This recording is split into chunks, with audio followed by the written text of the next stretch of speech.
Welcome to mentor nation and आज बात करेंगे यार कुछ PYQs की related to our exam SSC MTS।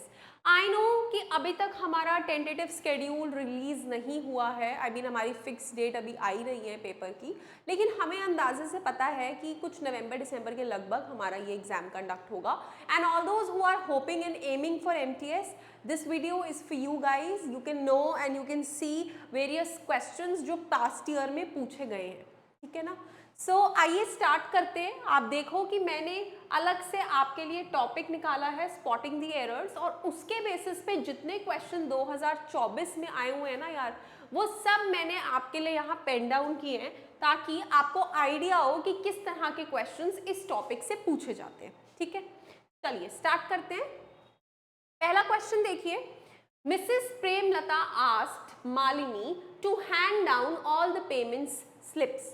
मैंने हमेशा पढ़ाते वक्त एक चीज समझाई है, इंग्लिश का पेपर अटेम्प्ट करने की सबसे बढ़िया तरकीब है कि जो सेंटेंस आपको लिखा दिख रहा है उसको पहले हिंदी में कन्वर्ट कीजिए, ठीक है। अगर हम इसे हिंदी में कन्वर्ट करते हैं तो ये बनता है, मिसेस प्रेमलता ने पूछा मालिनी से to hand down all the payment slips, कि मुझे सारी पेमेंट स्लिप्स दे दो, सारी पेमेंट स्लिप्स पकड़ा दो, ठीक है। तो उसके लिए यहां पर फ्रेज यूज किया गया है टू हैंड डाउन। यार फ्रेज हैंड डाउन नहीं होता, फ्रेज होता है to hand out, to hand out all the payment slips, माने सारी पेमेंट स्लिप्स दे दो, ठीक है ना। तो यहाँ पे हमारा एरर होगा हैंड डाउन का, तो ऑप्शन जाएगा सी। आपको पता होना चाहिए कि कौन कौन से फ्रेजेस इंग्लिश में इस्तेमाल होते हैं।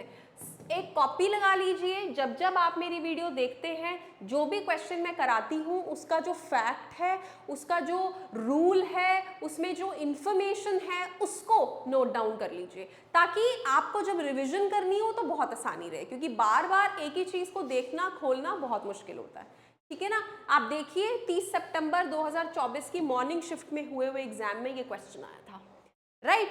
आगे चलते हैं।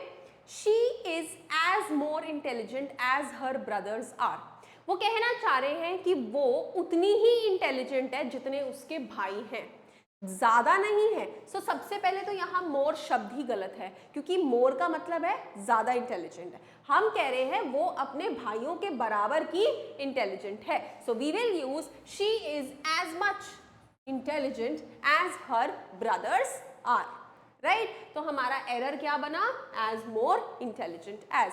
हमारा आंसर हो गया option number D.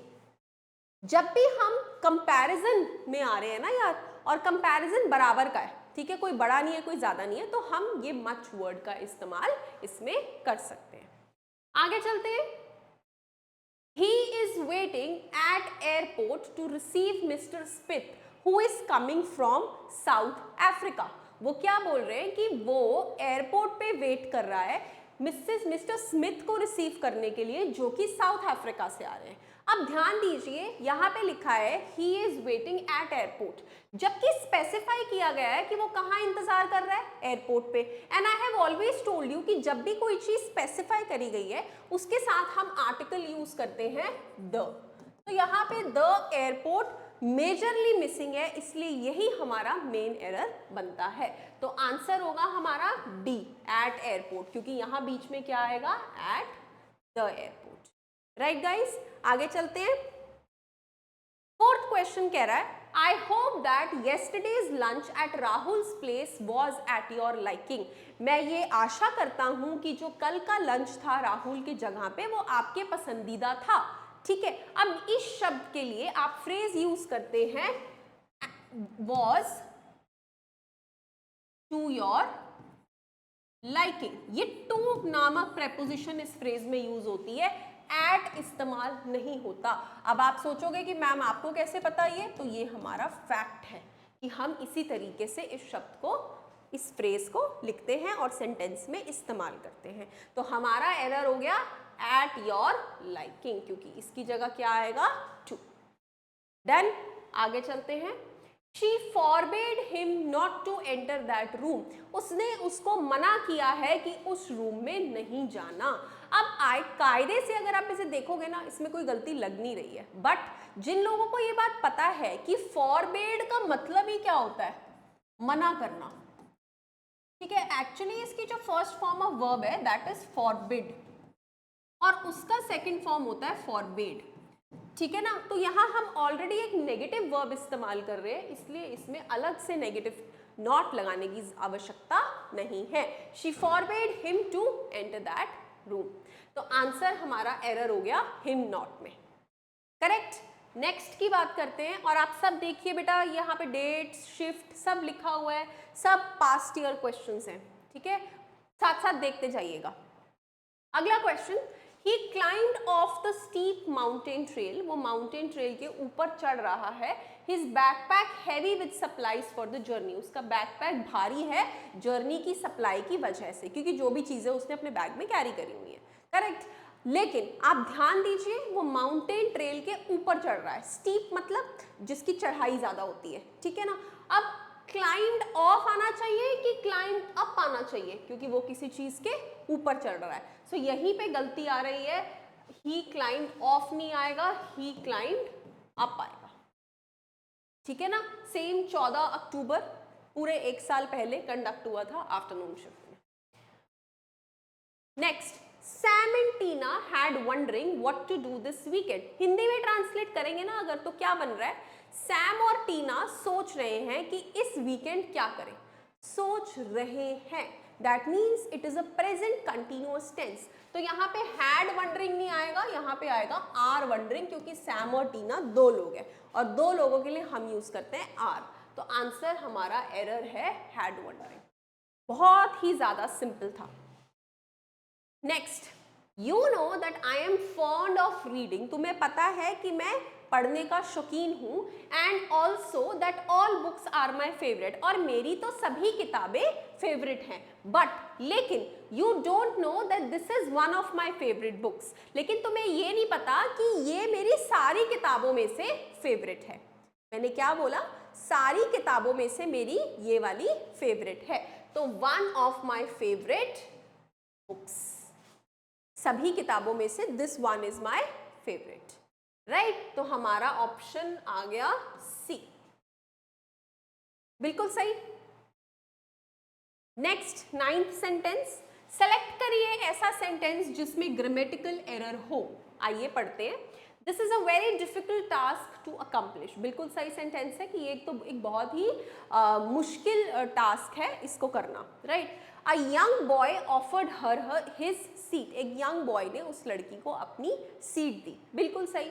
I wish I had eraser to erase all the mistakes in my life. I wish, मैं विश करती हूँ कि काश मेरे पास एक रबड़ होती जिससे मैं अपनी जिंदगी की सारी गलतियाँ मिटा देती, लेकिन I wish I had an eraser, क्योंकि इरेजर को मैं यहाँ नाउन की तरह यूज कर रही हूँ और आर्टिकल लगाना मेरे लिए बहुत ज़्यादा ज़रूरी बन रहा है, ठीक है।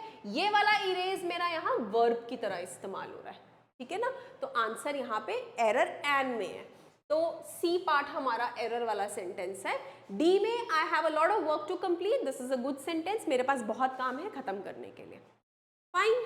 ये इवनिंग शिफ्ट में पूछा गया सवाल, और आज का आखिरी 10वां सवाल, in addition with the existing crisis, बेटा इंग्लिश में जब भी ये चीज यूज होती है we always rise in addition to, मतलब इस चीज के साथ साथ, in addition to existing crisis in economy, the rise of hunger index is also the another cause of worry, मतलब क्राइसिस चल रही है जो इकोनॉमी में, उसके साथ साथ हंगर इंडेक्स जो बढ़ रहा है वो भी हमारे लिए चिंता का विषय है, ठीक है ना। तो आंसर इन एडिशन टू पहले ही सेंटेंस में हमें मिल गया, लेकिन ये मैं कैसे गेस कर पा रही हूँ, because I have practised a lot and lot questions, बहुत ज़्यादा रीड करा हुआ है, बहुत चीज़ों के बारे में पता है, ठीक है। और यार इंग्लिश एक ऐसी चीज़ है जिसका लेवल ऑलमोस्ट हर एग्जाम में नॉर्मल रहता है, चाहे आप सीजीएल के लिए कर रहे हो, चाहे आप एमटीएस के लिए कर रहे हो, चाहे सीएचएसएल के लिए कर रहे हो, तो यार जहाँ पे भी आपको कोई भी क्वेश्चन मिल रहा है, प्रैक्टिस मोर एंड मोर, ताकि आपकी नॉलेज बढ़े, आपको नई से नई चीज़ें पता चले।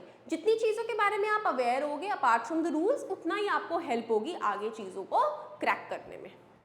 फाइन गाइज, सो ये थे मेरे 10 PYQs and I will be bringing 10 PYQs of each Monday exam जो भी हमारे हैं, ताकि आप लोगों का एक पैटर्न बना रहे हैं क्वेश्चंस को प्रैक्टिस करने का। दैट्स ऑल, थैंक यू मेरा वीडियो देखने के लिए, मेरे साथ जुड़े रहने के लिए। Please subscribe the channel, join our Telegram channel for more and more updates. Thank you so much.